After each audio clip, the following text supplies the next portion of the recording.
In the 16th century, famous explorer Ferdinand Magellan was exploring the southern tip of South America when suddenly he saw a giant man dancing, singing, and throwing dust on his head. This man was so large that Magellan decided to make it his mission to bring him back to Spain. Magellan named these giants Patagon, as pata means foot in Portuguese, and the region where they were discovered is now called Patagonia, also known as Land of the Big Feet. This is the story of the Patagonian Giants.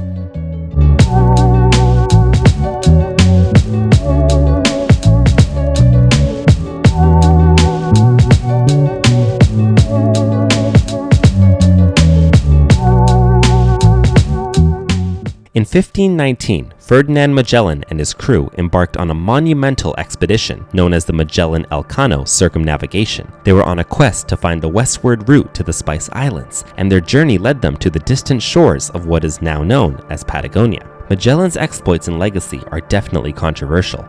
To some, he is an explorer and adventurer, paving the way for many others to explore our world. To others, he is a ruthless colonizer, obsessed with wealth and glory, and caused significant harm to indigenous populations around the world, including in South America and the Philippines. According to Antonio Pigafetta, the chronicler of Magellan's voyage, the crew spotted a gigantic figure on the shores of Argentina.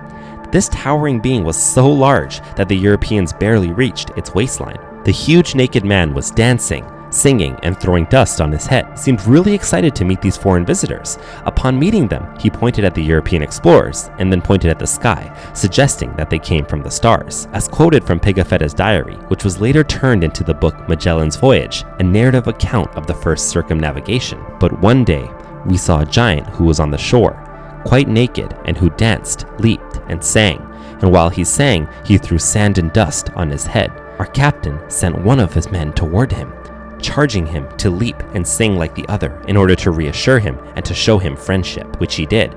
Immediately, the man of the ship, dancing, led this giant to a small island where the captain awaited him. And when he was before us, he began to marvel and to be afraid, and he raised one finger upward, believing that we came from heaven. And he was so tall that the tallest of us only came up to his waist. Withal, he was well proportioned. The captain named the people of this sort Patagonia. Magellan ordered one of his men to start dancing and make contact with the giant to show that they were friendly. And it actually worked. Magellan had his men give the giant food and drink, but then decided to show him his reflection in a mirror. The giant then freaked out and leaped back, throwing 4 of Magellan's men to the ground. Once things had calmed down, the giant led them to the rest of his tribe, where Magellan and his crew were able to make contact, hunt with, and learn more about the tribe. In typical Magellan fashion though, you know this story would take a darker turn. Magellan wanted to kidnap 2 of the giants in the tribe and bring them back to Spain as evidence. His plan was that he would give the giants a bunch of metal goods to distract them with, such as mirrors, scissors, and bells. While they were distracted, Magellan would put cuffs and chains on their legs and bring them onto the boat, where they would swiftly leave. After the giants were captured, the story goes that the giants fell ill and passed away on the journey back. Magellan died shortly after in the battle in the Philippines, and that is where Magellan's story ends. After Magellan's journey, there were other explorers that encountered the Patagonian Giants on their exploits. However, there are many doubts and criticisms to the original story. In the 18th century, French explorer Louis de Bougainville reported encountering Patagonians who were tall but not giants. These tall men were likely members of the indigenous Tehuelche tribe, known for their impressive height compared to Europeans at the time. Their estimated height was anywhere from 6 to 7 feet, which would be significantly taller than most European explorers at the time. With the tallest man in recorded history being 8'11", it wouldn't be out of the question for a tribe of incredibly tall people between 6 and 7 feet, although that idea would directly refute Pigafetta's claim of the explorers only reaching the giants' waistlines. Sir Francis Drake may have also made contact with this tribe, as Drake's nephew wrote about them in The World Encompassed in 1628. Magellan was not altogether deceived in naming these giants, for they generally differ from the common sort of man, both in stature, bigness, and strength of body, as also in the hideousness of their voices. But they are nothing so monstrous and giant-like as they were represented, there being some Englishmen as tall as the highest we could see. But peradventure, the Spaniards did not think that ever any Englishman would come to hither to reprove them, and therefore might presume the more boldly to lie. Mic dropped. So that's where the story ends, right? A bunch of explorers exaggerate the story of giants and is debunked by other explorers. Well, not exactly. You see, there were other explorers and sailors that believed that they had seen these giants and were as big as what Magellan and his crew initially claimed. Dutch sailors Sebald de Weert in 1598, Olivier van Noort in 1599, and Joris van Spilbergen in 1615 claimed that giants were living in Patagonia. De Weert had a specific account of when he was in the Magellan Strait.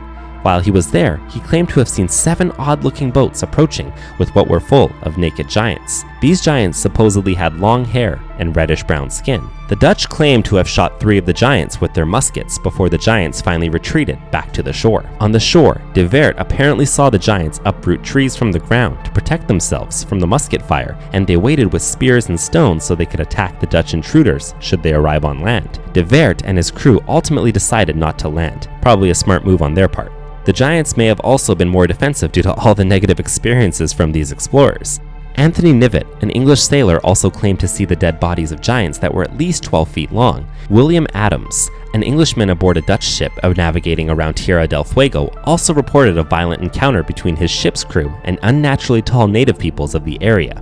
There was also the discovery of the Kap-Dwa, a 12-foot, two-headed giant that was allegedly discovered by Spanish sailors off the coast of Argentina in the 17th century. The mummified remains of this giant were brought back to Europe and passed around to different collectors, including the Burnback Pier from 1914 to 1959. Its current location is at Bob's Sideshow at Antique Man Limited in Baltimore, Maryland. Is this giant real, or is it a hoax? There are conflicting reports, with some stating that the body was examined by physicians in the 1960s, with no obvious signs of it being fake. Others believe that the Kap-Dwa may have been created through rogue taxidermy, which is reconstructing corpses to look like mythical or unusual creatures. Regardless if it's real or fake, the existence of the Kap-Dwa mummy is quite fascinating and can still be seen today. The story of the Patagonian giants may be considered as a myth, but with several other stories of giants and large beings around the world, who knows what is exaggeration and what is real? Did Magellan and his crew actually encounter a tribe of giants in Patagonia? We'll never know for sure, but always remember to stay curious. If you liked my video, please like, comment, and subscribe. It really helps the channel out, and I hope to make many more videos like this going forward. Thanks for watching, and have a great day.